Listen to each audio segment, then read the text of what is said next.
Bonjour, chers élèves. Aujourd'hui, nous allons essayer de voir la méthodologie de la synthèse, une leçon très importante, d'accord, en terminale et pratiquement dans toutes les séries, d'accord. Alors, la première des choses que nous allons voir aujourd'hui, c'est la synthèse de documents. Eh bien, la synthèse est un exercice d'évaluation qui concerne toutes les filières de terminale. Eh bien, à savoir, normalement, on sait très bien que dans toutes les séries, que ce soit en ES, que ce soit en terminale S, que ce soit en terminale L, que ce soit en terminale SG, la synthèse, d'accord, est une épreuve que toutes les séries passent. Et bon, on ne va pas dire qu'ils passent de la même manière. Comment on appelle les L, par exemple, eux ne font qu'un plan détaillé, alors que toutes les autres séries, que ce soit les S, que ce soit les ES ou que ce soit les G, eux font une synthèse, d'accord, développée. Alors, puisqu'elle concerne toutes les filières terminales, eh bien, la synthèse est entièrement rédigée pour les séries non littéraires. C'est bien ce que j'étais en train de dire, tandis qu'elle doit se faire sous forme d'un plan détaillé pour les candidats de la série littéraire, les L, E, qui ne font qu'un plan détaillé. Alors, elle vaut 10 points pour les séries non littéraires, et 6 points pour la série L. Ce qui veut dire que pour la série L, elle vaut 6 points parce qu'il y a aussi la dissertation à faire aussi. Alors que pour les autres séries, elle vaut 10 points. Alors, elle consiste à rédiger un texte synthétisant un corpus de 2 textes, c'est-à-dire un ensemble de textes. Et ces 2 textes traitent d'un même sujet, d'accord, et destinés à exposer de façon objective et concise les éléments essentiels permettant de les confronter. Eh bien, dans la phase de préparation, ici, on regarde, quand on observe ce qu'une synthèse n'est pas. Eh bien, ce que tous les élèves croient que c'est une synthèse et qui, malheureusement, n'est pas le cas. Une synthèse n'est pas un assemblage, c'est-à-dire une addition d'idées prises dans chacun des textes. Ce n'est pas aussi le résultat d'un repérage des idées essentielles présentées successivement sans articulation. Et ce n'est pas aussi un compte rendu.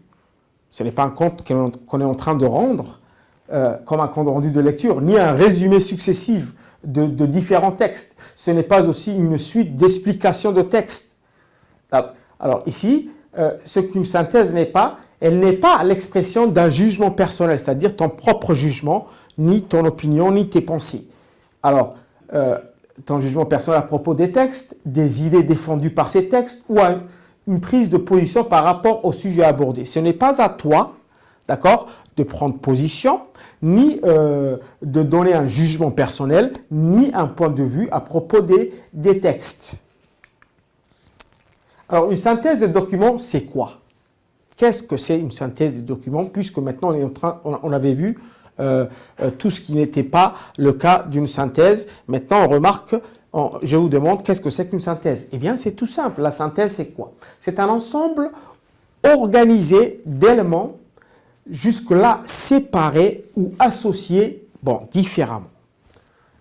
C'est quoi encore? C'est aussi une forme de composition cohérente, ordonnée, dans laquelle le candidat confronte, je répète encore, confronte les documents sur les points essentiels qu'il aura dégagés. C'est aussi des idées qui doivent s'enchaîner. J'ai bien dit s'enchaîner selon les étapes d'un raisonnement conçu comme le développement d'une problématique distinguant l'essentiel du superflu. C'est-à-dire qu'on ne s'attarde pas sur ce qui est général ni ce qui est exagéré. Alors, enfin, la synthèse est neutre. Elle est neutre et objective. Il n'y a pas de subjectivité. Donc, pas de marque d'énonciation, ni un pronom personnel ou modalisateur. C'est-à-dire, il n'y a pas de je, ni de nous, puisque ça c'est les marques de la subjectivité. Donc, pas de partialité, ni ton propre jugement personnel sur les idées, et les fidèles aux idées des auteurs concernés. Eh bien, toujours dans la phase de préparation, les conseils. eh bien, ce sont des petites astuces qui sont très très importantes à saisir, notamment dans l'élaboration de cette synthèse. Il faut d'abord lire en entier le corpus tout entier et identifier quoi? Eh bien, identifier la thématique qui les unit, c'est-à-dire quel est le thème commun, quel est le rapport, quel lien unit les deux textes. Elle sera nécessaire donc pour élaborer la problématique. Quand on arrive à trouver la thématique, eh bien, la problématique commence déjà à se dessiner. Il faut ensuite identifier la nature des documents. J'ai bien dit la nature des documents. Alors, s'agit-il d'un essai? S'agit-il d'un article de presse? S'agit-il d'un texte littéraire? Alors, quand il s'agit d'essais, d'articles de presse, on appelle ça des documents fonctionnels. Et quand il s'agit d'un texte littéraire, on appelle ça un document fictionnel. Donc, il faut se demander quel type et quelle est la nature du document. Maintenant, les critères d'évaluation. Nous avons 4 points ici. Eh bien, le premier point, c'est quoi? C'est la structure en 3 parties. Une synthèse a évidemment besoin, d'accord, d'être structurée en 3 parties. La première partie, c'est l'introduction, comme tout le monde le sait. La deuxième partie, c'est le développement. Et enfin, la troisième partie, c'est la conclusion. Et tout ceci respectant les composantes de chaque partie. Le deuxième point, la rédaction cohérente mettant en dialogue les documents sans point de vue personnel. Vous n'avez pas le droit de donner votre point de vue parce que ce n'est pas vos textes. Est-ce que ça, c'est clair? Il n'y a pas de jugement ni de partialité. Dans la synthèse, on est impartial, neutre et objectif. Ensuite, la prise en compte du maximum d'informations des documents. On se débrouille pour confronter tous les documents. C'est-à-dire qu'il ne faut pas omettre un document. Si tu te focalises sur un document et que tu oublies le second, c'est-à-dire que tu n'as pas fait de synthèse. Le quatrième point, la maîtrise de la langue, évidemment le vocabulaire. Le vocabulaire est un point très important. La grammaire, c'est-à-dire votre manière de formuler, d'écrire, de produire, d'accord, joue un rôle. Le lexique adapté, l'orthographe, orthographe lexicale et grammaticale. Ça, ce sont les points très importants pour faire une synthèse. Maintenant, on passe à l'introduction pour voir comment on va faire l'introduction. Eh bien, au niveau de l'introduction, d'abord, il faut faire quoi? Il faut présenter le corpus. Présenter le corpus, c'est présenter les auteurs, les titres des œuvres et les dates de parution, ainsi que le thème commun aux deux textes. Ensuite, il faut annoncer la problématique. La problématique doit être une phrase complète, c'est-à-dire sujet, verbe, complément, sous forme d'une question. Et à la fin, il y a un point d'interrogation. S'il n'y a pas ce point d'interrogation, ce n'est plus une question. Donc, posé à partir des 2 axes proposés par le sujet de la synthèse. Une synthèse sans problématique, j'ai bien dit une synthèse qui n'a pas de problématique, elle rend sans intérêt tout votre travail. J'ai dit sans intérêt tout votre travail, d'où l'importance de la problématique. Enfin, le dernier point, ne pas oublier d'annoncer explicitement le plan, c'est-à-dire on annonce ouvertement, explicitement, d'accord, le plan. Généralement donné dans la consigne, parce que le plan est toujours donné dans la consigne. Cet oubli rend la lecture très difficile et fait perdre toute la dynamique argumentative de votre développement. Ce plan, donc, doit être en phase avec la problématique. Il doit donc y avoir un lien entre la problématique et votre annonce du plan. Le développement. Eh bien, l'élaboration du plan à partir de la consigne, je rappelle la consigne, c'est quoi? C'est un exemple que je vous donne. Vous ferez la synthèse développée de ces 2 documents en vous appuyant sur l'image de la guerre et les sentiments qu'elle engendre. Vous voyez tout ce qui est en gras? Eh bien, j'ai mis en gras normalement vos 2 axes parce que c'est automatique que toujours les 2 axes se trouvent dans votre consigne. Et en plus, séparés par une conjonction de coordination. Et donc vous avez à la gauche un axe et de l'autre axe.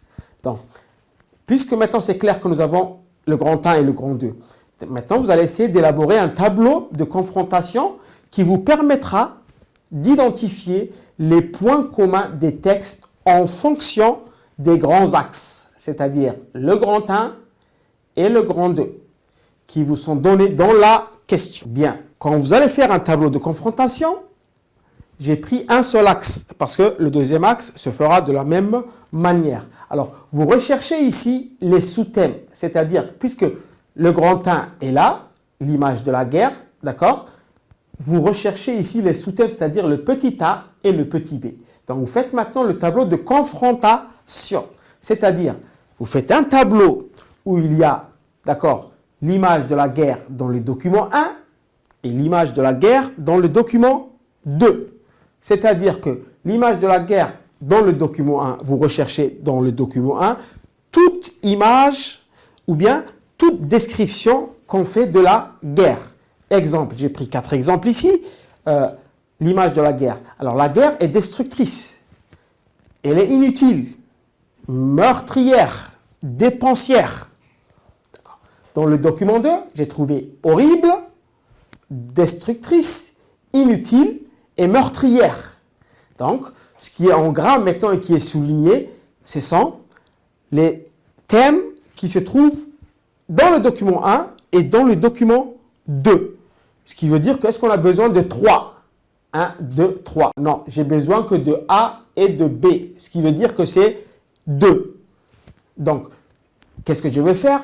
Puis, celui qui est inutile ici, déjà, c'est quoi? C'est dépensière. Dépensière ne se trouve pas ici. Et horrible ne se trouve pas ici. Donc, puisque les 3 sont exactement là, qu'est-ce qu'on fait? Comment on choisit les 2? On choisit selon l'ordre d'importance, d'accord, et de valorisation.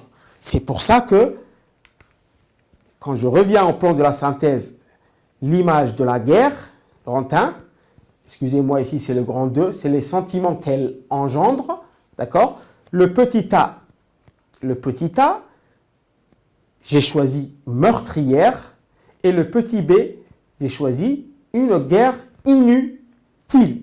Eh bien, quand vous trouvez vos 2 thèmes, et le troisième, vous le laissez tomber, parce qu'on n'a pas de place pour le troisième aussi. Donc, quand vous trouvez les sous-thèmes ainsi, selon le tableau de confrontation, qu'est-ce que vous allez faire? Eh bien, vous allez chercher un exemple du document 1, j'ai bien dit un exemple du document 1, d'accord, que vous allez mettre entre guillemets en donnant le numéro de la ligne pour préciser et faciliter au correcteur, d'accord, la tâche.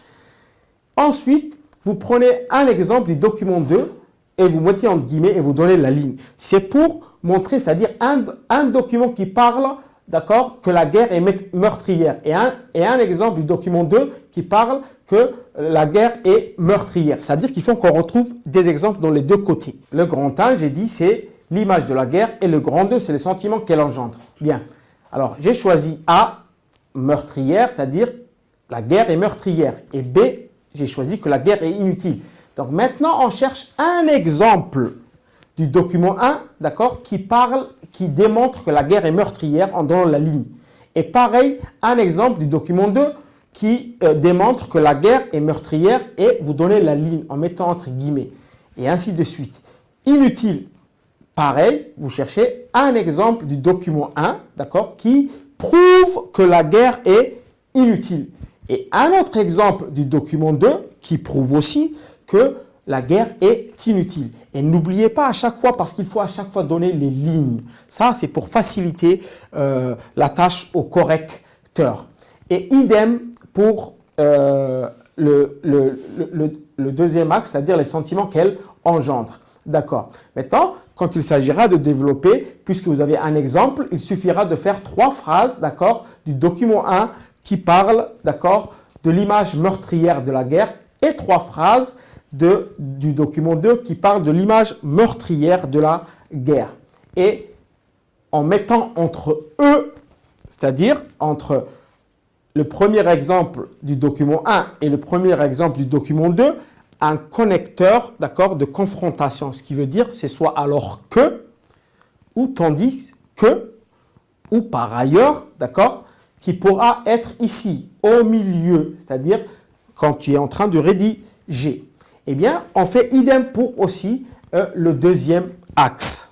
Bien, alors, la conclusion.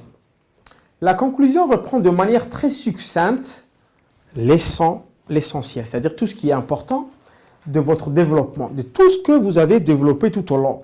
Elle ne peut faire l'objet de nouveaux développements et ne doit comporter autre chose que ce qui a été dit en amont. Il est inutile de citer des exemples issus du corpus. Ce n'est pas ici qu'on doit citer des exemples. Ne pas oublier de dépasser la problématique de départ en proposant un élargissement à des thèmes associés, voire opposés.